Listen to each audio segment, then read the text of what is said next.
Subscribe कीजिए 10th class गणित channel को और बेल आइकन को दबाइए लेटेस्ट वीडियो देखने के लिए। हेलो फ्रेंड्स, चलिए आज हम इस वीडियो में कुछ इम्पोर्टेंट क्वेश्चन हल करेंगे। ये जो क्वेश्चन है वो सभी 3 नंबर के क्वेश्चन है। तो क्वेश्चन नंबर 1 को हल करते हैं।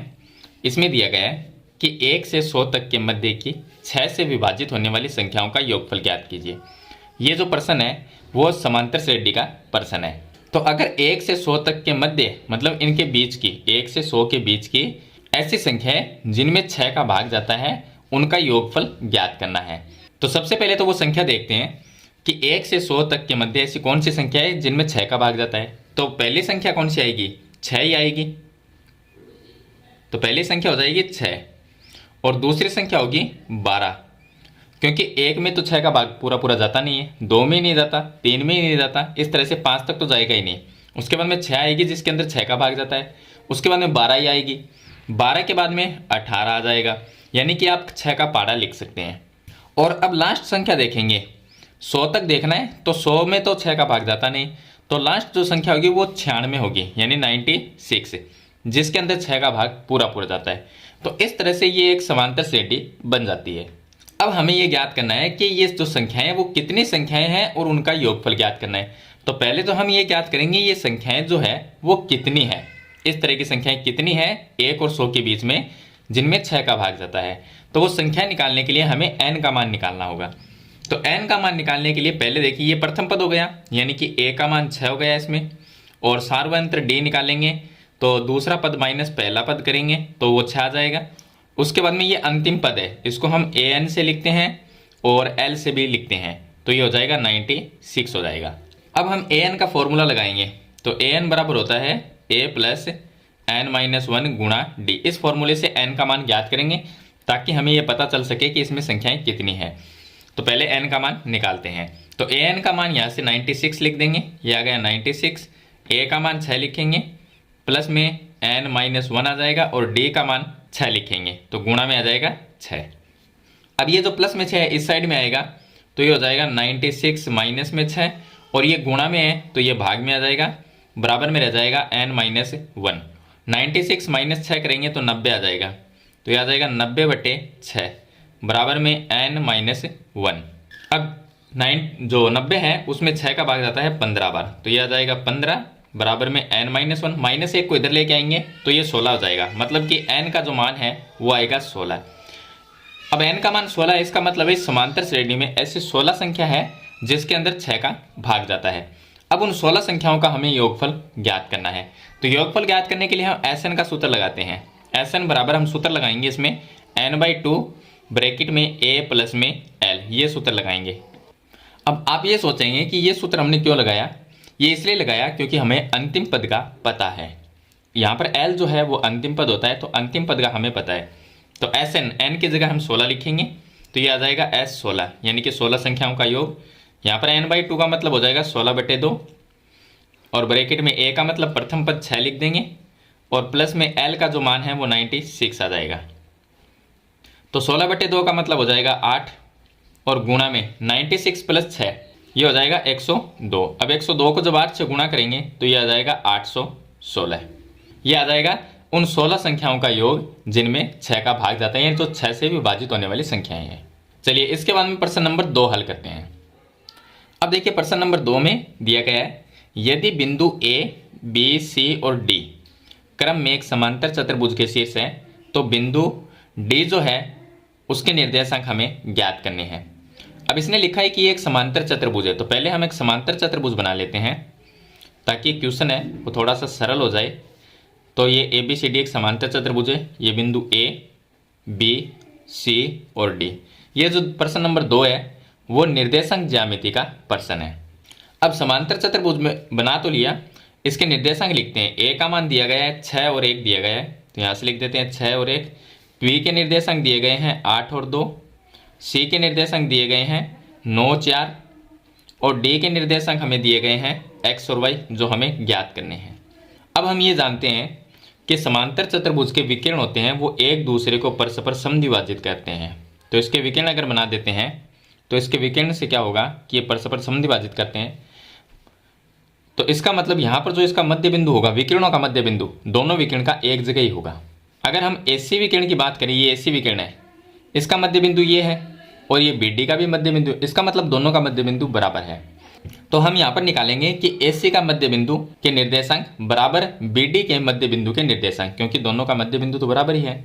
तो हम ये लिखेंगे कि AC के मध्य बिंदु के निर्देशांक और बराबर में हो जाएगा BD के मध्य बिंदु के निर्देशांक, मध्य बिंदु के निर्देशांक, इस तरह से लिखना है।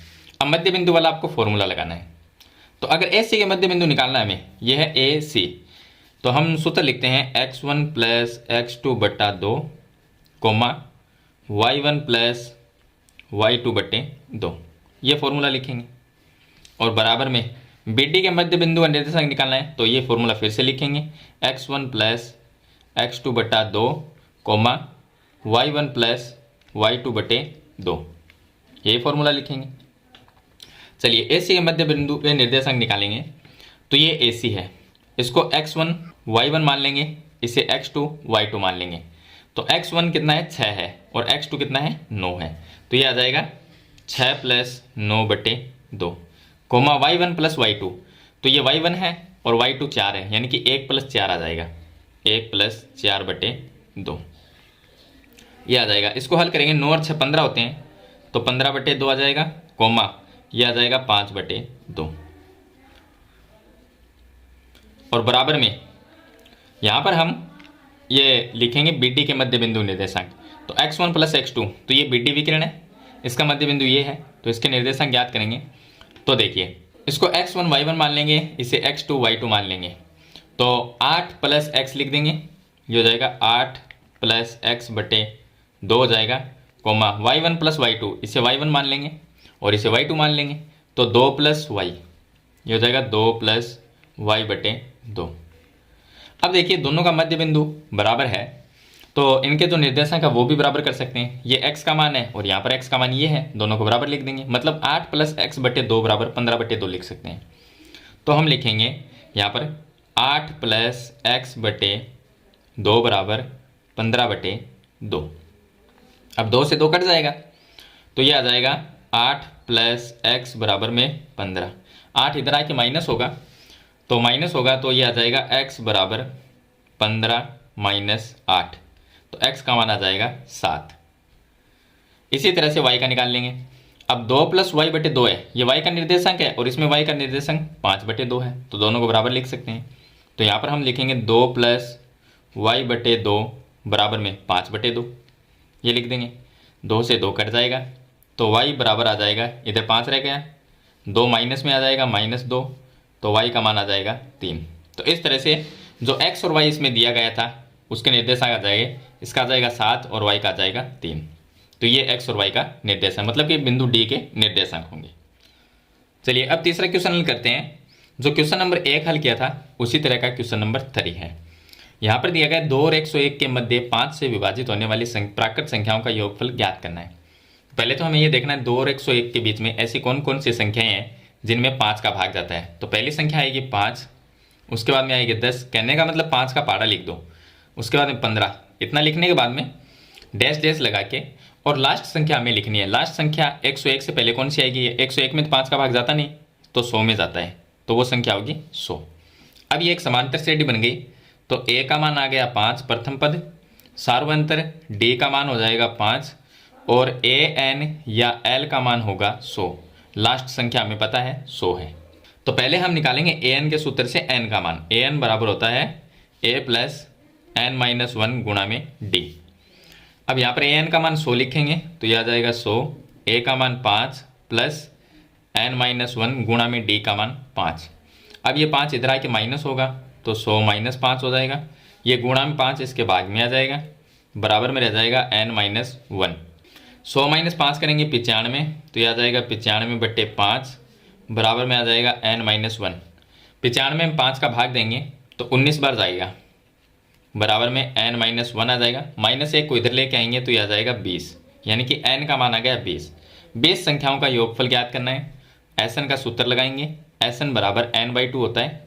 ब्रैकेट में a प्लस एल वाला लगा लेंगे क्योंकि इसमें हमें अंतिम पद का पता है, अंतिम पद 100 है। तो S20 लिखेंगे यानी कि 20 पदों का योग ज्ञात करना है। यह आ जाएगा 20/2, a का मान 5 है और l का मान 100 है। हल कर लेंगे, 20/2 का मतलब 10 हो जाएगा, गुणा में 100 + 5 105 हो जाएगा। 105 को हम 10 से गुणा कर देंगे तो 1050 हो जाएगा। यह आ जाएगा उन 20 संख्याओं का योग जो 5 से विभाजित होती है। अब देखिए क्वेश्चन नंबर 4 है कि x अक्ष पर वह बिंदु ज्ञात कीजिए जो बिंदुओं a व b से समदूरस्थ है। तो x अक्ष की लाइन होती है इस तरह से, ये x अक्ष की लाइन है, इसके ऊपर दो बिंदु है, एक a है और दूसरा बिंदु b है। ये हमें दिया गया है।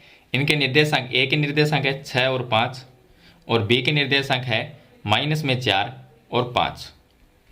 अभी लिखा है कि x अक्ष पर वह बिंदु ज्ञात कीजिए जो a और b से समान दूरी पर स्थित है, यानी कि समदूरस्थ है। तो हम बीच में कोई बिंदु मान लेते हैं, यह है एक बीच में बिंदु जो a और b से समान दूरी पर है। जितनी दूरी ये है उतनी ही दूरी ये है। तो इसके निर्देशांक हमें ज्ञात करने हैं। तो x अक्ष की जब बात करें, x अक्ष पर y का मान 0 होता है। तो इस बिंदु के जो निर्देशांक होंगे, यहाँ पर बिंदु p लिख देते हैं इसको, जो p के निर्देशांक होंगे वो x का मान तो x रहेगा और x अक्ष पर y का मान 0 होता है, यानी कि y का निर्देशांक तो 0 है और x का हमें निकालना है। तो इसका निर्देशांक आ जाएगा, x का मान निकाल के अगर यहाँ पर रख देते हैं तो जो भी आएगा वो x का मान होगा और 0 है वो y का मान रहेगा। तो इसके निर्देशांक आ जाएंगे। अब देखिए हमें पता है कि ये दूरी और इधर वाली दूरी दोनों बराबर हैं, तो दूरी का सूत्र लगा के दोनों दूरियों को बराबर कर देंगे। तो एक तो हम AP की दूरी निकाल लेंगे, यहाँ पर AP, और बराबर में दूसरी है PB, तो ये आ गया PB। दोनों दूरी निकालेंगे। AP दूरी निकालनी है तो x1 y1 मान लेंगे, इसको x2 y2 मान लेंगे। तो रूट में हम लिखेंगे, दूरी का सूत्र होता है x2 - x1 का होल स्क्वायर प्लस में होता है y2 - y1 का होल स्क्वायर, बराबर में अंडर रूट में इधर वाली दूरी निकालेंगे तो भी सूत्र तो यही लिखना पड़ेगा। तो x2 - x1 का होल स्क्वायर और प्लस में y2 - y1 का होल स्क्वायर। अब x2 x1 इनका मान रखेंगे तो ये x1 हो गया और ये x2 हो गया। तो x2 का मान x है, चलिए इसमें मान रख देते हैं। x2 का मान x है, माइनस x1 का मान 6 है, इसका स्क्वायर कर देंगे और प्लस y2 - y1, तो y2 का मान 0 है और y1 का 5 है, तो ये आ जाएगा 0 - 5 का स्क्वायर, बराबर में अंडर रूट में इधर भी मान रखेंगे। तो इधर PB दूरी है तो इसमें देखिए x1 मान लेंगे, ये y1 मान लेंगे, ये x2 और ये y2। तो x2 का मान -4 है तो ये लिखेंगे -4, फिर माइनस x1 का मान x है तो ये हो गया x, इसका स्क्वायर, प्लस y2 का मान 5 है और माइनस में y1 का मान 0 है, इसका स्क्वायर कर देंगे। अब दोनों तरफ रूट है तो रूट से रूट कैंसिल हो जाता है। इसको हल करेंगे तो x - 6 का स्क्वायर यानी कि a - b का होल स्क्वायर करेंगे तो x स्क्वायर आएगा, उसके बाद में माइनस में 12x आ जाएगा और प्लस में आ जाएगा 36 और प्लस 0 में से -5 करेंगे तो -5 आएगा और -5 का स्क्वायर होता है प्लस में 25, बराबर में ये आ जाएगा a - b का होल स्क्वायर। तो इसको हल करेंगे, -4 का स्क्वायर होता है प्लस में 16 और ये बीच में चिन्ह है माइनस तो ये माइनस लिखेंगे। अब इन दोनों को अगर गुणा करेंगे तो 4x होगा, इनका डबल करेंगे तो 8x होगा, लेकिन इसके साथ भी माइनस है तो ये प्लस में 8x आ जाएगा और फिर आ जाएगा प्लस में x स्क्वायर। आप a - b का होल स्क्वायर करके देख सकते हैं। और उसके बाद में आ जाएगा 5 - 0, 5 ही होगा और 5 का स्क्वायर 25 होता है। इधर भी 25 प्लस में है और इधर भी 25 प्लस में है, बीच में बराबर का चिन्ह है तो कट जाएंगे। x स्क्वायर ये प्लस में है और ये भी प्लस में, ये भी कट जाएंगे। तो ये आ जाएगा माइनस में 12x और 8x को इधर लेके आएंगे माइनस में 8x, बराबर में इधर 16 है ये रह जाएगा और यहाँ पर 36 है वो इधर चला जाएगा तो माइनस में 36 आ जाएगा। ये हो जाएंगे माइनस में 20x, बराबर में इधर आ जाएगा माइनस में 20, माइनस से माइनस कट गया तो x का मान 20/20 आ जाएगा, 20/20 और भाग देंगे तो x का मान 1 आ जाएगा। तो ये जो निर्देशांक है x का मान 1 है, अगर यहाँ पर लिखेंगे तो x का मान 1 होगा और y का मान 0 होगा। ये इस बिंदु के निर्देशांक होंगे। अब देखिए 5 नंबर क्वेश्चन है, इसमें 3 बिंदु दिए गए a, b और c, इससे बनने वाले त्रिभुज का क्षेत्रफल ज्ञात करना है। तो ये निर्देशांक ज्यामिति का प्रश्न है और निर्देशांक ज्यामिति जो चैप्टर उसमें एक त्रिभुज का क्षेत्रफल का सूत्र है वो है 1/2 ब्रैकेट में x1, तो यहाँ पर लिखना है आपको y2 माइनस में y3, फिर लिखना है प्लस x2, तो यहाँ पर लिखना है y3 माइनस में y1, फिर लिखना है प्लस में x3, उसके बाद में आपको लिखना है y1 माइनस में y2। यह है त्रिभुज के क्षेत्रफल निकालने का सूत्र। अगर हमें निर्देशांक दिए गए हैं, अगर क्वेश्चन आता है निर्देशांक ज्यामिति से, तो ये सूत्र लगाना है आपको। अब यहाँ पर 1/2 का 1/2, अब जो यहाँ पर ये मान दिए गए a, b, c के निर्देशांक है, इसको x1 y1, x2 y2, x3 y3 इस तरह से मानना है। तो x1 मानेंगे 5, उसके बाद में y2 का मान, ये y1 है तो ये y2 7 है, माइनस में y3, ये y3 है माइनस में 4 तो ये प्लस हो जाएगा। उसके बाद में प्लस x2 का मान, ये x1 है, x2 4 है, उसके बाद में y3 माइनस 4 ये लिखेंगे और माइनस y1 का मान है 2 और प्लस आप इसके नीचे लिख सकते हो x1 y1, x2 y2, x3 y3 इस तरह से लिख लो ताकि समझ में आए। x3 का मान है वो 7 है तो ये आ गया 7 और ब्रैकेट में y1 का मान 2 है, माइनस में y2 का मान 7 है। अब इसको हल कर लेंगे तो 1/2 आ जाएगा और 7 + 4 11 होंगे, 11 को 5 से गुणा करेंगे तो ये आ जाएगा 55 और -4 -2 -6 को 4 से गुणा करेंगे तो माइनस में 24 और यहाँ पर भी माइनस में आएगा क्योंकि माइनस में 7 प्लस में 2 है तो -5 को 2 से गुणा करेंगे माइनस में 35। आगे हल करेंगे तो ये 1/2 का 1/2 आ जाएगा और ये आ गया 55 है प्लस में है, माइनस में 24 माइनस में 35 तो ये आ जाएगा 59, माइनस में आ जाएगा 59।